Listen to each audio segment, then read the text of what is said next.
안녕하십니까. 뉴스와이드 시작하겠습니다. 부모와 아내, 자녀까지 일가족 5명을 살해한 50대 가장에 대한 구속영장 심사가 열렸습니다. 구속 여부는 굳이 결과를 기다리지 않아도 구속이 유력한 상황입니다. 오늘 처음으로 언론에 공개된 피의자의 모습을 한번 보겠습니다. 마스크와 모자를 쓰고 고개는 푹 숙였습니다. 취재진들이 여러 가지를 물어봤지만 하나도 답을 하지 않았습니다. 이 씨가 살해한 자녀들은 10대와 20대 두 딸이었습니다. 해마다 부모에게 살해된 자녀의 수는 이렇게 늘고 있지만 부모를 살해했을 경우와는 달리 가중처벌이 되지 않고 있죠. 똑같이 무겁게 봐야 한다는 지적이 나오고 있습니다. 오늘 준비한 영상 보시고 이 문제 살펴보도록 하겠습니다.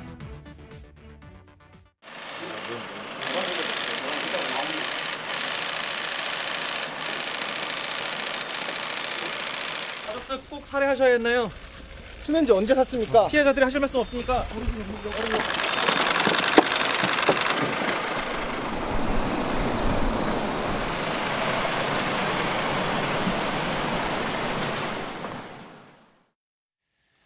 네, 세 분과 먼저 이야기 나누겠습니다. 강승희 아나운서, 손정혜 변호사, 이경민 변호사 나오셨습니다. 어서 오십시오. 예. 안녕하세요. 도대체 왜 이런 끔찍한 일이 벌어졌는지, 동기는 무엇인지 아직 명확하게 밝혀지지 않고 있고요. 드러나지 않는 부분도 있습니다. 일단요, 평소간에 이들은 가정 간의 불화는 없었다고 주변에서 얘기를 하고 있습니다. 그러면 이 50대 가장, 이 사람이 주장하는 범행 동기는 지금 뭐로 나오고 있어요? 네, 우선 이 50대 가장이 살해한 대상은 80대 부모, 그리고 50대 아내, 그리고 10대와 20대 자녀 이렇게 총 5명입니다. 예.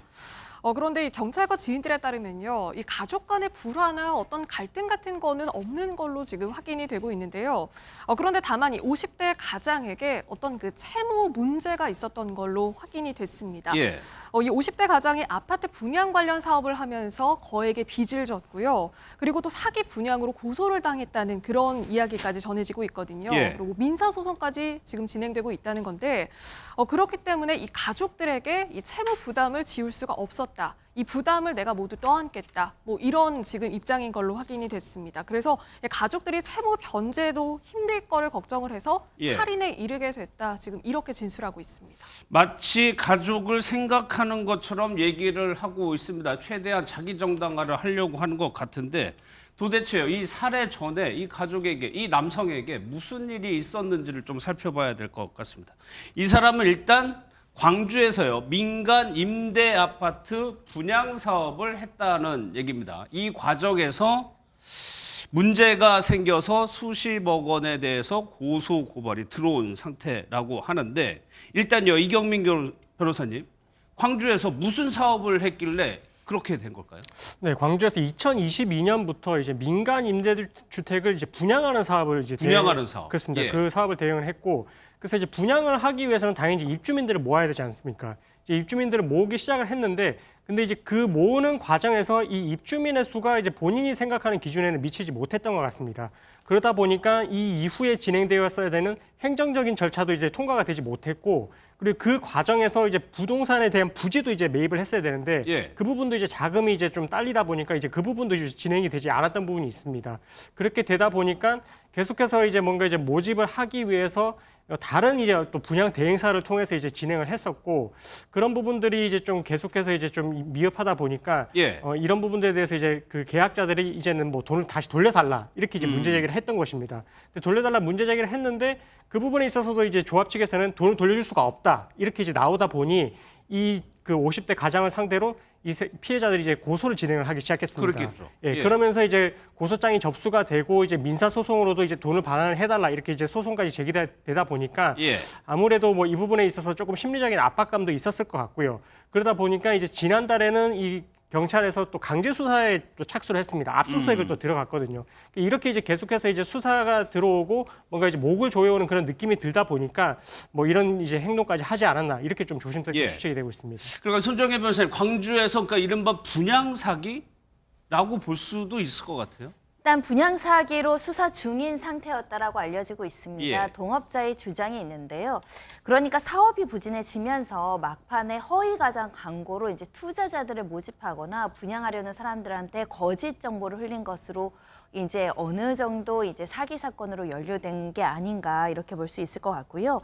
처음에는 이 가해자 본인이 직접 민간 임대 아파트를 그 간부로 일하는 곳이 있었는데 이제 간부로 일하다가 직접 내가 분양 대행사를 차리겠다, 시행 업무를 하겠다라고 민간 아파트를 이제 설립을 해서 관련된 투자자 모집을 본인이 역할을 했다라는 것이고요. 예. 근데 그 과정에서 투자가 제대로 이루어지지 않거나 관련된 경비들이 제대로 지급되지 않으면 사업이 좀 어려워지는 순간들이 있습니다.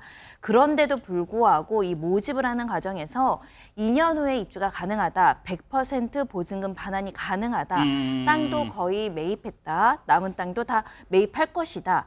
그리고 주택도시보증공사에 보증도 가입했기 때문에 예. 안전하고 믿을만하다라는 취지로 거짓 정보로 이렇게 사람들에게 투자를 받았던 것이 이제 거짓말로 속여서 분양대금을 많이 받았다, 투자금을 받았다는 사기죄로 강제 수사가 진행되는 상황이었습니다. 예, 100% 보증금 반환이 가능하다. 이런 식으로 광고를 했다는 겁니다. 동업자가 얘기하는 거를 보면 막판에 벌인 허위 가장 아파트 분양 마케팅이 이 사건의 화근이 된 것 같다. 동업자가 얘기를 하는 거예요. 이러다 보니까 피해 규모가, 이게 아파트 분양 사업이다 보니까 피해 규모가 꽤 큽니다. 그렇습니다. 피해자도 지금 현재 뭐 약 200명 정도 된다라고 하고 있고, 그리고 피해액도 1인당 지금 계약금조로 이제 받았던 돈이 1,000만 원에서 한 3천만 원 정도 되기 때문에 예. 총 피해액을 좀 추산해 보니까 한 60억 정도 된다라고 60억 이요? 하거든요. 예. 그러면서 이 아까 이제 200명 정도 된다라고 했는데 그 중에서 지금 60명 정도가 이 소송을 통해 가지고 어쨌든 돈을 돌려달라, 계약 해지를 하고 돈을 돌려달라라고 이제 요청을 했는데,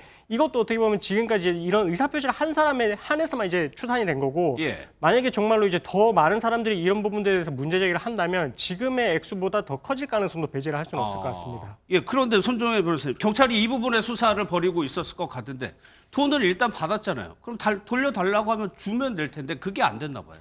보통은 이렇게 투자금을 받아서 선 지출해야 될 대금들을 지출하는 바람에 자금이 소진되어 있을 가능성이 높다라는 거죠. 분양회사 자체의 어떤 재산 상태가 열악하거나 자금에 동원할 수 있는 기본 자산이 없는 경우에는 회사로부터 분양 대금을 반환받기 어려울 가능성이 존재하고요. 예. 특히 사기죄로 입증이 돼서 불법 행위로 손해배상으로 그 투자금을 반환해달라는 소송에 승소한다고 하더라도 개인에게 집행재산, 자산이 뚜렷하게 없으면 피해자들이 이걸 다 돌려받기 어려울 수도 있습니다. 그런 만큼 현재 피해자들도 이 돈에 대해서 생전에 돌려달라 이런 여러 가지 요청을 했던 것으로 알려지고 있고, 그래서 이 A씨도 대행사랑 우리 돈 반환해주자 이런 협의까지 진행했던 것으로 알려지고 있지만 예. 결국은 돈을 돌려주는 협의까지는 이르지 못했다고 합니다.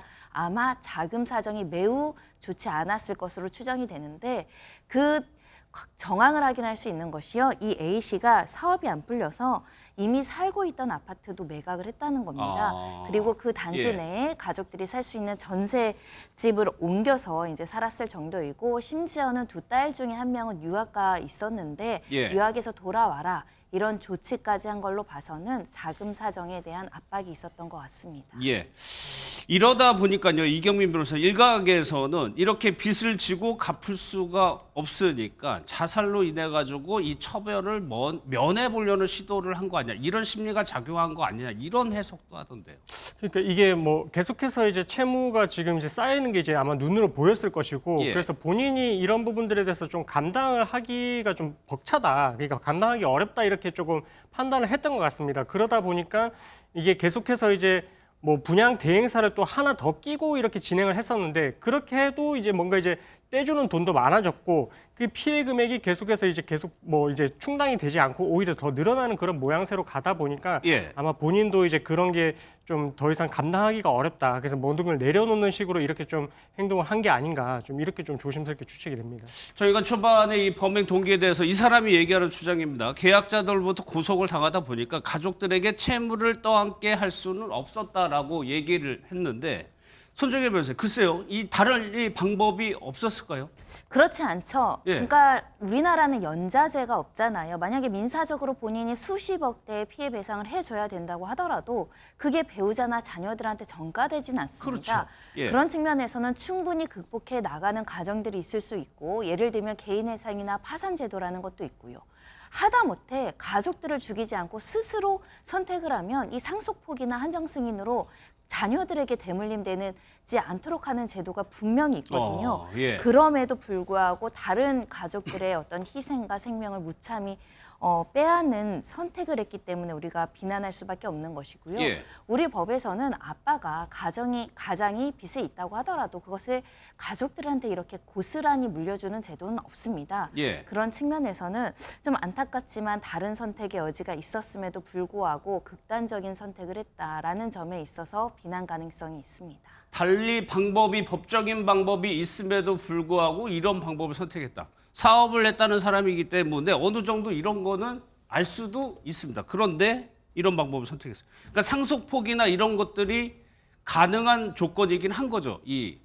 그렇습니다. 지금 뭐 상속폭이나 한정승인을 하게 되면 이 한정승인 같은 경우는 이제 상속받은 재산 내에서만 이제 어쨌든 채무를 부담을 하게 되는 예, 것이고, 상속포기 같은 경우는 본인이 이제 어쨌든 그 재산도 상속을 받지 않고 채무도 상속을 받지 않겠다. 대신 이제 후순위 상속인들도 같이 상속 포기를 해야 되는 그런 상황이 생기긴 하는데, 어쨌든 이런 법적인 틀 안에서 뭔가 자기가 이제 채무를 벗어날 수 있는 방법이 있거든요. 충분히 그렇죠. 있음에도 불구하고 예. 이런 선택을 한 것이고, 그리고 그 만약에 이제 이 경찰 입장에서도 이렇게까지 생각을 했으면 뭐 빚이 정말 많았을 것이다라고 생각을 하면서 사채를 썼는지도 여부도 이제 조사를 해보겠다라고 했는데, 근데 이 개인 사채마저도 사실은 이제 상속 포기의 대상도 되는 부분이라서 그렇기 때문에 더더욱 이런 행동을 했다는 것이 좀 납득이 안 되는 것 같습니다. 예, 또 이상한 부분이 이렇다 보니까 이 범행이요, 준비한 정황들이 곳곳에서 드러나고 있습니다. 그러니까 계획 범죄 아니냐라는 해석이거든요.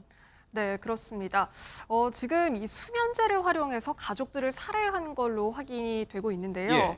그러니까 이 가족들이 그 발견됐을 당시에 그 각 방에 내 방에 누워 있던 걸로 확인이 됐거든요. 예. 그러니까 수면제를 먹이고 나서 목을 졸라서 살해한 그런 정황들이 확인이 된 겁니다. 그러면은 수면제를 어쨌든 그 살해 그 대상 그 어떤 수단으로 활용을 했던 건데, 그러면은 대체 이 수면제를 어떻게 받았던 거냐. 그렇죠. 잘 네. 처벌이 안 되니까. 그래서 이런 걸 예. 좀 확인을 해보기 시작했던 거죠.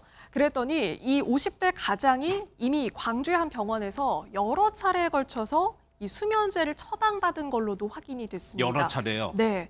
그러니까 왜냐하면 수면제 같은 경우에는 한 사람이 먹겠다고 하더라도 이거를 한 번에 여러 알을 이거를 처방을 해주진 않잖아요. 예. 그러니까 그렇기 때문에 이미 몇 달 전부터 이 사람이 계획적으로 이 수면제를 처방받아서 이 범행을 계획했던 게 아니냐. 지금 이런 가능성까지 나오고 있는 겁니다. 예, 한 병원에서 여러 차례 수면제를 처방받았기 때문에 준비한 정황이 보이는 거죠. 그런 와중에 이런 채무를 면할 수 있는, 앞서 저희가 말씀드린 그 방법은 왜 찾지 않았느냐. 혹시 알았음에도 이렇게 한 것은 아니냐. 추가적으로 좀 조사가 필요해 보이는데, 이게 외경민 변호사님, 일가족 중에 부모님이 있어요. 이럴 경우에는 직계 존속이기 때문에 가중처벌이 된다라고 하더라고요. 그렇습니다. 이제 우리나라 법에는 일반 살인죄가 있고 이제 직계 존속에 대해서는 또 직계 존속 살해죄가 또 따로 규정이 되어 있습니다. 예. 그래서 일반 살해죄 같은 경우는 사형 무기 또는 5년 이상 징역이고, 그 직계 존속 살해 같은 경우에는 이제 7년 이상의 징역입니다. 그래서 예. 가중 처벌을 하고 있거든요. 그래서 이 사건 같은 경우에도 어쨌든 이제 부모님을 대상으로 이제 이런 행동을 벌였기 때문에 이제 직계 존속 살해죄가 적용이 되고, 뭐 말씀해주신 아까 전에 이제 뭐 다량의 수면제를 준비를 했다, 이런 부분들은 어떻게 보면 좀 우발적인 살인보다는 계획범에 가까운 그런 정황으로 보이거든요. 그래서 계획범에 가깝다라고 하면은 양형 기준에서 이거를 불리한 양형자로 삼게 됩니다. 예. 그래서 아마 이런 부분들도 이제 가중 처벌하는 요소로서 쓰이게 될 것 같고, 그래서 지금 상태에서는 직계 존속 살해죄까지 적용이 될 것이기 때문에 엄중한 처벌이 예상이 된다, 이렇게 예상을 해볼 수 있을 것 같습니다. 예. 그런데 여기에 가족의 자녀들도 있습니다. 그러니까 직계 비속도 있는 거죠. 말씀드린 대로 직계 존속을 살해한 사람은 그냥 살해한 것보다 형이 높아요. 그런데 직계 비속, 자녀를 살해한 경우에는 손정혜 변호사님, 그런 가중처벌이 없다는 거죠. 그렇습니다. 같은 가족이고 사실은 인적인 어떤 신뢰관계를 이용한다는 측면에서 가족에 대한 살인은 존속과 비속 동일하게 가중처벌할 필요성이 있음에도 불구하고 우리나라 형법은 존속, 그러니까 부모님을 살해했을 땐 가중하지만 자식을 살해했을 때는 가중하는 그 규정이 없습니다. 오히려 영아 살해죄 같은 경우는 더 감경하는 취지가 있는데요. 이런 부분에 대해서 오랫동안 지적되어 왔습니다. 예. 실제 국회 입법조사처에서도 이 부모에 대한 이 폭력을 행사하는 건 굉장히 가중하거나 살해에 대해서 가중하는 것이 우리나라의 어떤 유교 사상, 그러니까 효를 강조하고 부모에 대한 공격은 이제 폐륜 범죄로 간주하는데 이 자식들에 대해서는 가부장적인 사고가 남아 있어서 마치 소유물인 것처럼 가장인 예. 내가 떠안고 간다 이런 개념이 있기 때문에 오히려 그릇된 인식이 더 퍼질 가능성이 있어서 이 존속과 마찬가지로 비속 살해도 가중 처벌해야 된다라는 입법에 대한 지적이 있는 상황이고요. 오히려 부모보다 어린 자녀는 저항할 힘도 없잖아요. 그렇죠. 반항할 힘도 없고 또 미래를 살아가야 된 선택권을 모조리 빼앗는다는 측면에서도 비속 살해도 가중 처벌해야 될 필요성이 있다고 봅니다. 예, 이 법이 제정됐을 당시에 유교적인 문화를 반영을 했기 때문에 그렇다는 건데 개정의 필요성이 좀 있어 보입니다. 실제로 강승희 아나운서 통계를 보면 부모에 의해서 살해되는 아이의 수가 늘어나고 있어요. 네, 그렇습니다. 사실 이 말씀하신 것처럼 어떤 그 아이를 어떤 소유물로 여긴 게 아니냐, 좀 이런 인식에 대해서 좀 문제점이 좀 제기가 되고 있는데, 그런데 이 숫자가 점점 늘어나고 있는 추세거든요. 예. 우선 이 보건복지부가 발표한 그 자료에 따르면요, 2019년에는 9건이었습니다. 그런데 이 숫자가 점점점 증가하더니 2023년에는 23건. 예. 네, 이렇게 지금 부모가 2배 이상 늘었네요. 네, 부모가 자녀를 살해한 경우가 이 정도 수치로 나타났고요.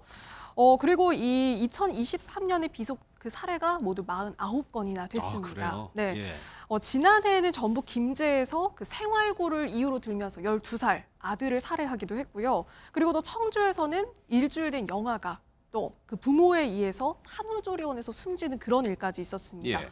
그렇기 때문에 그러니까 사실 어떤 이유에서든 뭐 부모의 뭐 부담이라든가 책임이라든가 이런 이유를 들더라도 당연히 자녀를 어떤 살해하는 그런 행위 당연히 안 되고요. 그렇죠. 그리고 이런 강력 범죄를 가중 처벌하는 조항이 필요하다 이런 지적까지 함께 나오고 있습니다. 예. 그러면 이경민 변호사 좀 법 개정이 필요해 보이는데 현재 상황은 좀 어떤 겁니까? 네, 일단은 그 형법 개정안이 발의가 되긴 했었습니다. 예. 21대 국회에서 이제 5번의 이제 이런 형법 개정안이 발의가 됐는데 일단은 그게 뭐 그때 당시에 이제 개정까지 이어지지는 않았고 이 22대 국회로 오면서 이제 폐기가 된 상황이거든요. 그래서 지금 상태에서 다시 한번 이런 이제 논의가 이제 있는 만큼 다시 한번 이제 개정안에 대한 이야기가 있을 것 같고 이게 조금 의미가 있는 것이 이게 지금 만약에 직계존속 살해죄로 이렇게 처벌을 하게 되는 그 법정형으로 가게 되면 장량강령이라는 걸 하게 되면 이제 3년 6개월로 떨어지게 되거든요. 그럼 3년 6개월 이상이 되는데 그러면 이제 우리나라에서 집행유예를 할 수 있는 그 범죄에 들어가지가 않습니다. 예. 근데 이제 이 직계비속 살인죄를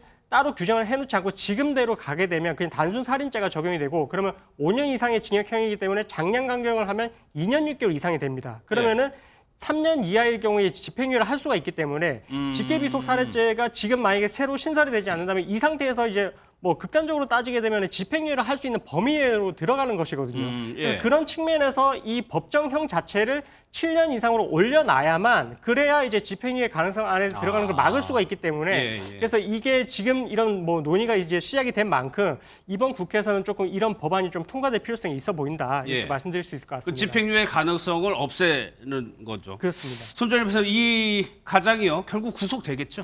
구속영장이 발부될 수밖에 없는 사건이고요. 구속이 문제가 아니라 법이 허용하는 최대의 선고형이 나올 가능성 매우 높습니다. 그렇죠. 무기징역 이상을 피하기가 어렵다. 한 명도 아니고 무려 5명의 생명을 빼앗았기 때문에 중형을 피하기가 어려운 사건으로 보이는 상황이고요. 특히 사회적으로 경각심을 주기 위해서 자꾸만 가족이라는 이름으로 가족들에게 선택권을 주지 않는 가족살인 사건들이 연이어 잇따르고 있거든요. 엄중한 경종이 필요할 것 같습니다. 예.